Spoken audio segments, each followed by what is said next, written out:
Welcome to Harry's Kitchen! Gaya na aking pangako, ang susunod na lulutuin natin ay paella. Obviously, ang paella ay galing sa Espanya. Ito ay talagang nagsimula doon sa Valencia. No? At ito, una-una ay paborito ng mga magsasaka at saka mga mangingisda. Bakit? Kasi kanin na hinalo-halo mo lang sa seafood at saka kung ano-ano pa. No? Ngayon, ang lulutuin natin, combination seafood na meron ding chorizo Bilbao. Dito sa Pilipinas, syempre ginawa natin lokal ang paella, kaya minsan longgunisan din nalagay. So anong mga kailangan natin? Usual, panggisa. Kailangan natin ng seafood. Ito, scallops, tapos mussels, tapos ano tawag sa prawns, shrimps, tapos chorizo Bilbao. Napakadali talaga ng lutuin ito. Na unang-una, ang gagawin ko ay lulutuin ko muna ang seafood, hiwalay. Okay? Hiwalay kong lulutuin itong seafood kasi para hindi siya masira. Kasi kung matagal siyang maluluto, masisira siya. No? So, pag pinunan na natin naluto yan, tatabi natin yan, tapos pag pupuk na. O nga pala, ang paella, kaya patawag paella, ibig sabihin sa Espanyol, ganito. Yung, ano tawag dito sa Tagalog? Frying pan. Pero ito, kahit ano naman talaga ang frying pan, pwede po magamit. Pero ito, ang sikreto sa masarap na paella talaga, dapat itong gamitin mo kasi para maluto lahat, hindi mahilaw. So, unahin muna natin lutuin ang mga seafoods. Okay? So, ito na yung ating ipon. Tapos ito, nakita nyo na itong mussels, binabad ko sa tubig para sigurado lahat buka. Kasi kapag hindi nakabuka, huwag niyong gamitin. Sabihin na sumaya. Tsaka lininis yan, ha? Linilinis po yan, ha? Kailangan linisin. Bagamat yung mga barnacles na ito, ang hirap tanggalin, no? Okay. Tapos, ito na. At tapos, mamaya ko nalutuin yung scallops kasi yung scallops kasi madali lang naman yan. Okay, so lutuin natin ang konti ito. Ang style ko, inuuna ko muna ito. O doon iba, ginigisa, tapos saka linalagay yung kanin. Pero ako kasi mas gusto ko nasa ibabaw yung seafood. Kaya mas gusto ko unahin na muna. Although kasi yung atas naman yan, nandyan din sa mantika, di ba? So lalabas din yan sila sa paella. Ang dali lang naman ang pagluto nito kasi baker o naman magluluto ito. Para lang sigurado, maluto siya. Okay? O pwede na ito. Kaya tatanggalin na natin. Okay? Tanggalin na natin. Okay? Napakakulay talaga ng seafood paella. No? Napakasarap niyan dito. Okay? Ngayon, ang bango-bango na ang seafood paella natin. Okay? Matapos natin mahiwalay itong seafood, oo nga, ang gagawin na lang natin, tanggalin natin yung sabaw at simulan natin muli ang pagbibisa. Pero itatago natin yung sabaw kasi sayang yung sabaw. Okay? Okay? Now, kunin natin yung sabaw. Kasi marami siyang tubig. Okay? Kasi hindi, dito na lang natin ilalagay ulit. Yung sabaw niya. Okay? Para magamit natin. Balik natin. Lagay ulit tayo ng mantika. Magigisa na tayo ngayon.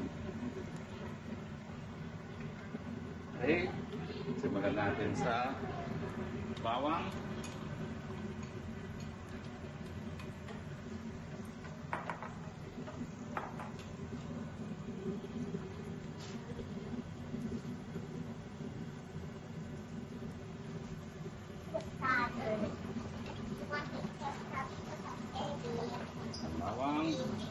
Tapos lumaganin natin ang sibuyas.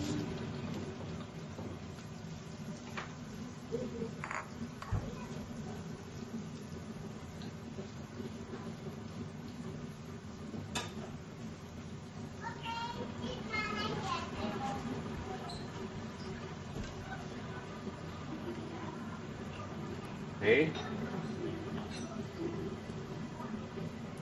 Ito nga palang chorizo Bilbao, pwede na rin natin ilagay dito. Okay. Para malasa siya. Okay. Tutuktahin natin. Kasabay ng gigisa natin.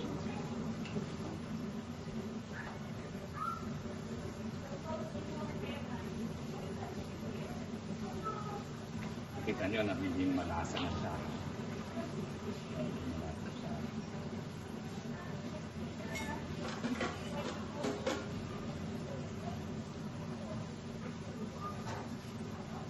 Pagkatapos ay, habang nagigisa siya, ilalagay na natin yung rice. Ang paella rice na pala ay special paella. Pero sa Pilipinas, ang ginagawa natin, hinahalo na rin natin ng malagkit at saka yung jasmine rice. Pero ito, dahil nasa Europa naman ako, nakakuha ko talaga ng paella rice. No? Ano ba tawag sa paella rice talaga? Arroz, Catalunya, extra. Yeah? Now, pareho lang parang ka nagsasaing nito. 1:2. 1 cup is to 2. Kaya lang, ang gagamitin natin dito ay yung pinagkuluan. Maalala nyo yung pinagkuluan natin? So, may measure natin 1:2. Kita nyo, iba yung rice niya kasi mas nag-absorb siya. Kita nyo? So, ito. Now, ang trick dito, kapag binigay na natin to, hindi natin haluin. So, dapat ngayon pa lang, naghalo na tayo. Okay? At saka ang trick, una, mataas ang apoy. Pero pag tapos ng unang kulo, hindi na mataas ang apoy dapat. Okay?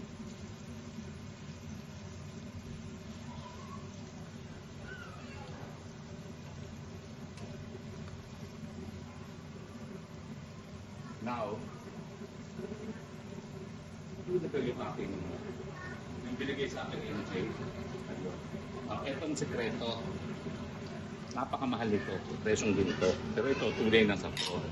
So ngayon pa lang, ilalagay na yung saffron. Okay? Ako, napakamahal na yung saffron na yan na mailagay natin. Okay? So, yan. Halo na natin. Parang saffron ay nasa ano na, ando na sa ginigisa. At ngayon, pagka nagisan na natin yan, lalagay na natin yung bigas, pwede yung paella rice. Okay? 1:2 ang ating consistency. Parang kami nagsasaing lang din. 1. Okay? Pero ako, dahil hindi ko sure kung gano'ng karami itong capacity ng paella ay naku, nabutas. Ang paella na ang ating paella rice, nabutas. Gagawin ko ng 2. Siguro kakasya naman yan sa 2. Okay, o yan. Isang buo na ang aking ginawa. Okay? Isang buo na. Okay? So, 2 cups. So, dapat 4 cups ang ating tubig na ilalagay. Okay? Now, yan. Okay? Haluin natin ang haluin. Haluin natin ang haluin. Ngayon, kukuha tayo ng 4 na cups doon sa ating pinagkuluan. Okay?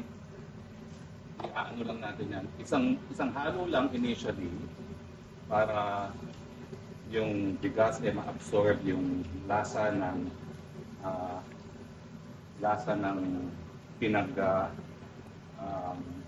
pinagsoteyan. Tapos tangkulin na rin natin dito yung sarsa ng seafood kanina. Okay. Sarsa ng seafood kanina. Okay. Kunin na natin yung sarsa. Yan. Okay. Okay. Yan. Tapos, ang ilalagay natin sabaw ay yung sabaw na pinagkuluan ng kung ano man. Kasi yung tinatago yung anuan.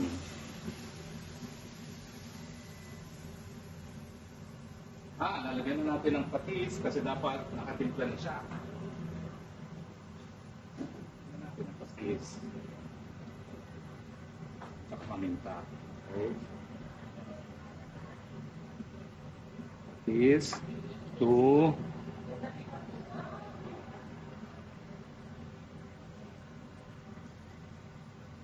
Isa pa.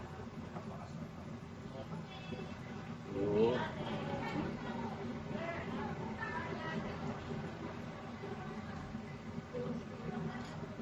3.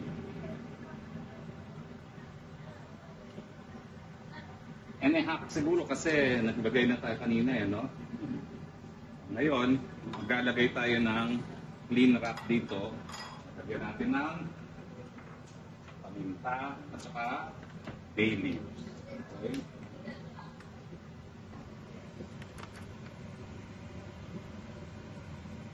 Wala pong halo huwag mong hahaluin. Huwag mong hahaluin. Huwag mong hahaluin. Okay? At saka ito, green and red pepper, pwede yung lagyan. Okay? Tapos ito, pang-apat na tubig para sigurado tayo hindi mahilaw. Okay? Yan. Ngayon, ano pa ba ang lalagay natin? So, meron ng flavor yan. Lalagay natin sa kukunin naman natin ngayon ang foil. So, tatakban na natin siya ng foil. Okay? Now, aantayin natin siya kumulo ng isang beses. Pagkakulo ng isang beses, hihinaan natin ang apoy hanggang siya ay maluto at doon natin ilalagay yung mga seafood na naluto na. Pero ngayon, ang kasama niya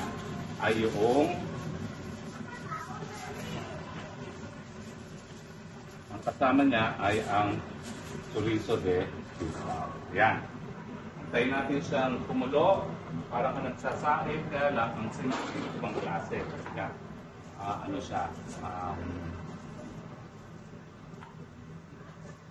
apoy.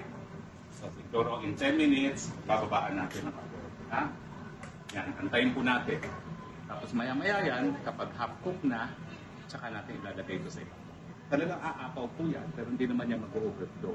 Pero pansinin nyo walang halo. Walang halo. Kaya piniliburan na natin yan, pero walang halo. Maya-maya po ilalagay na natin yung seafood. Okay?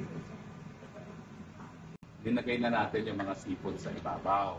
So, ang ibig sabihin, nasa loob niya yung mga chorizo de Bilbao, tapos ito, nasa ibabaw niya yung seafood. Now, para maingin na lang, tsaka natin pabalik ang kanyang cover. Okay? Ini-ini na lang natin yan. Pero sandali na lang yan. Siguro mga 10 minutes na lang yan. Cooksin na natin. 5 to 10 minutes na lang yan.